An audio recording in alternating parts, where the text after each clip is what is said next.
Are there too many real estate agents, and is that a bad thing?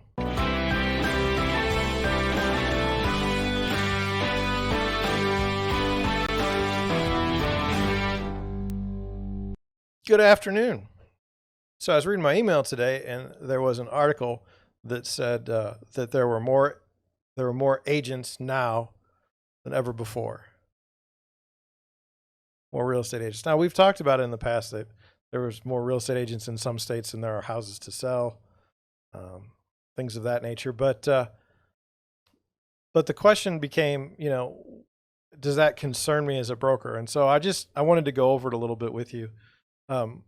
Here's an article that comes over some of the points they were bringing up is there are more realtors than ever and fewer homes to sell. The National Association of Realtors attributed the 2020 jump in membership to new individuals entering the field due to unemployment and shutdowns in their former industries.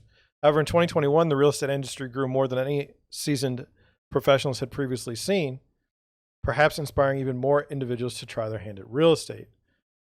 And, they said that it's because of the pandemic. So, okay, whatever.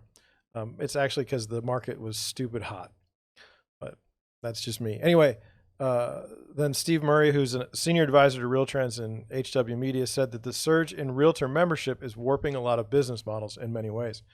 He went on to say, industry productivity is down on a per agent basis, or rather a per member basis. And there are all kinds of realtors out there scrambling for a business pie that has not grown that much. The number of transactions done, both existing in new homes, has not grown at the same rate that realtor membership has for the past several years. And we don't expect it to going forward in the next few years. The count of realtors hit a peak of 1.37 million in October of 2026, about 13 months after the early 2000s housing boom peaked. The peak was not surpassed until 2019 when the membership count rose to 1.4 million before hitting new records in 2020 and 2021. And so there's this graph here, there's this chart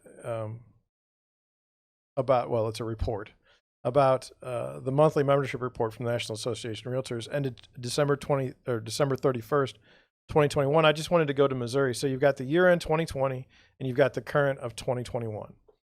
And so for Missouri, we had 23,758 agents last year, and now we have 25,467 agents.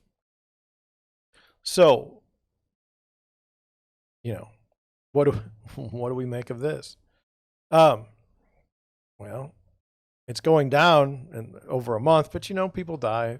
I hate to say it, people leave the business. If I were starting my real estate career in January, that would probably not be the best plan. But I wanted to talk about this a couple different ways. I wanted to look at it a couple different ways. And I've got my notes, and so we're just going to go over them. Number one, I've been in the business a long time, and I've had good years and I've had bad years. Real estate sales, by everything I have experienced, is a cyclical industry. Let me try to illustrate. So when the market gets hot, everybody jumps into real estate sales. It happened this way in the mid-2000s. As more and more people jump in, established realtors lose business. For example, my 2020 was awesome and my 2021 was terrible. Well, why did this happen? Well, people tend to choose their family and friends as real estate agents first, then go with a professional. So many family and friends get licenses. They get the inside track on that listing or that buyer, and no amount of advertising that I do or word of mouth is going to beat those connections. So then what happens is agents need to eat. So what usually happens is the same people who enter the market and cause everyone to produce fewer transactions come to the realization that at some point the real estate sales game isn't for them, and they leave. So what'll happen is that you'll see it in the year-over-year numbers. At a certain point, I start to do much better as people leave the field as long as I can hold on. So I have to hold cash. Let's do an example. So say you're Joe the Realtor, and you usually do 10 deals a year. On a year with increased agents, you might only do 4 deals. Your expenses, gas, insurance, and marketing could have increased or stayed the same, but your sales are down, way down. But let's say you're Becky the new realtor. You just got in business and you've done 2 deals all year long. You're probably not going to make it.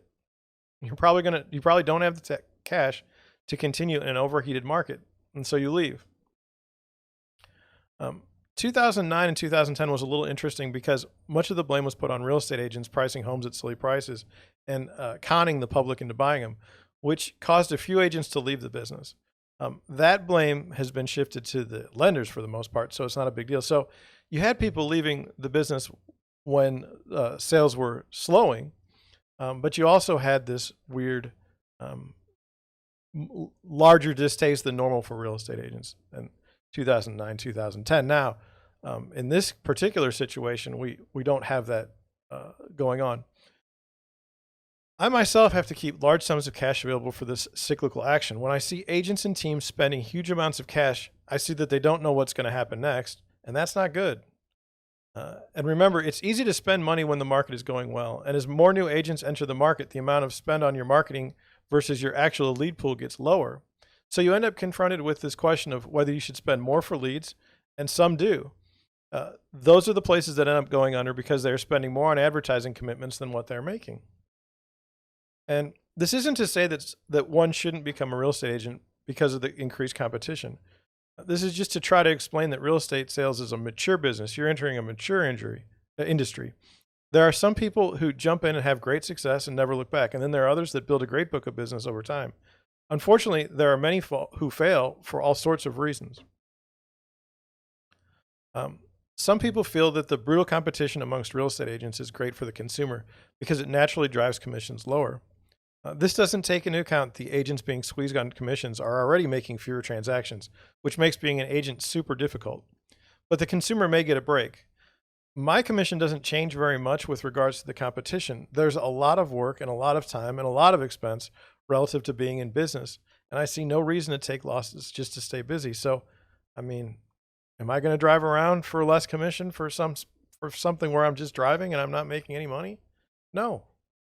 So, I mean, when people start cutting their commission, good for them. If they want to work for that, I'm all for it. It's not going to happen with me. So to answer the question, does the increased number of agents concern me as a real estate broker? Well, I would have to say it doesn't concern me more than anything else. The tech bros and iBuying scares me because if they hoard houses, it's going to make affordability much more difficult for home buyers. And the same thing with Wall Street purchasing single-family homes for investments on a scale we've never seen before.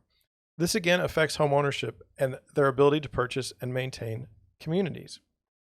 So that's what I worry about at night. People can't afford houses.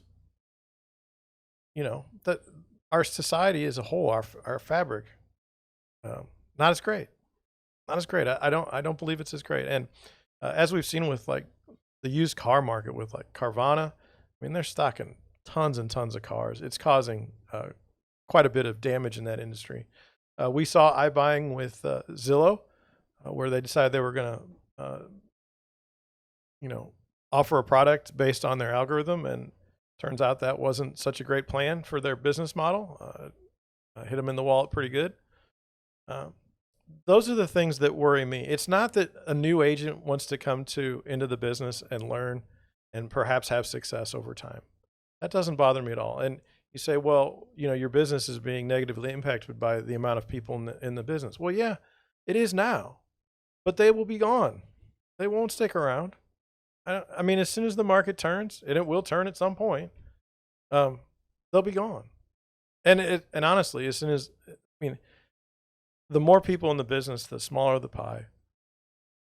And at some point, it makes it impossible to do business. So your less capitalized people are going to leave. And it's brutal, and I don't wish it on anyone. But that's just the economy that we have, in this business. So what do you think? I've heard agents tell me in the past, they're like, it wouldn't be great if there were fewer agents because then we'd really do well. Wouldn't it be great if training, the training programs or the licensure programs were much more stringent and difficult, so there'd be fewer agents? I've never really been for that. If you can come in the business and sell and do those things that your buyers and sellers are asking you to do, and they refer you, well, that's great. So, and if it doesn't work out, there's other things you can do in life. I mean, That's where I'm at. So I'm not worried about